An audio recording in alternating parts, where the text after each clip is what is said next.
Merci beaucoup, Madame la députée.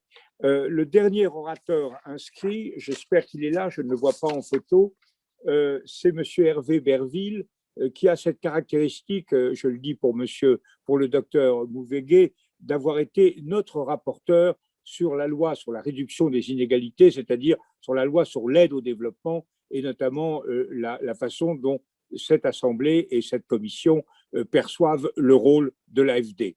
C'est donc quelque chose de… il est directement concerné par, que nous le sommes tous, mais lui plus directement encore, par les grands enjeux dont vous êtes le porte-parole. Monsieur Berville. Merci beaucoup, Monsieur le Président, mesdames et messieurs, voilà. Chers collègues, cher Denis Mukwege, docteur, et ça me fait extrêmement plaisir aussi de vous retrouver après vous avoir vu, il me semble, il y a 2 ans en France, et j'espère aussi que vous allez bien. Bien évidemment, que les activités que vous développez se passent le mieux dans les conditions particulières que nous connaissons. J'ai été, comme beaucoup de collègues, bien évidemment, extrêmement ému et puis aussi profondément marqué par la qualité de vos propos et à la fois la vision et le caractère très précis d'un certain nombre de préconisations. Moi, alors, le président Bourlange a un peu devancé, mais ma question ne va pas être très originale, ce sera sur notamment le soutien dans l'optique des questions d'aide au développement.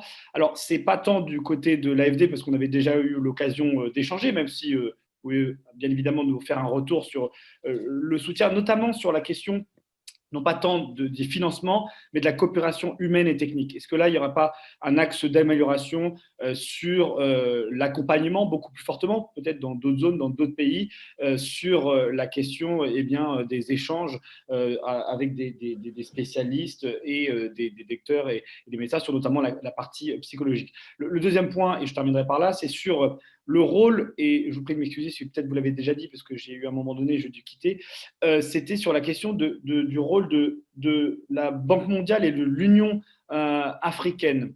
On voit bien que souvent, il y a des questions de coordination qui se posent, parfois des questions de superposition des actions, où chacun veut réinventer la roue, malgré le fait qu'il y a des gens comme vous et les personnes avec qui vous travaillez qui ont déjà des solutions et qui travaillent depuis longtemps. Donc, est-ce que vous pouvez nous en dire plus sur la capacité que vous avez maintenant, depuis aussi parce que vous êtes reconnu très fortement par votre travail et reconnu avec ce prix Nobel et d'autres prix, de pouvoir impulser aussi ce travail de coordination qui est un élément d'efficacité et qui permettra justement d'avoir aussi cette cohérence dans le long terme pour éviter les à-coups, les stop-and-go dans les programmes de financement et d'accompagnement de ce que vous faites. Voilà.